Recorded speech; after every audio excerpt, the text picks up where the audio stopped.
زموږ په ګران هیواد افغانستان کې د اسلام د مبارک دین د خپرېدو پر مهال کله چې عربي لشکرو د کابل پر باچا ریدبیل شاه برلاسې سوه، هغه د ګردیز بالاحصار ته پناه یووړه او هلته یې مقاومت وښودی، چې په اړه یې د علومو اکاډمۍ غړی ښاغلی فیضي وایي: قدامت تاریخی بالاحصار برمیگرده. قرار نوشته مورخین مربوط به شاهان هندوگریک و بعدها به دوره کوشانی های خرد، یعنی کیدارشاهان و نبکی ها و یفتلی ها و کابل شاهان.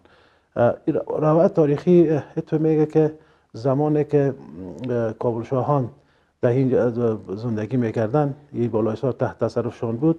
فتوحات اسلامی وقتی که شروع میشه، آخرین شاه کابل شاهان از کابل فرار میکنه، میره به بالاحصار گردیز و در بالاحصار گردیز و بالاخره از بالاحصار گردیز هم فرار میکنه به طرف اتک میره.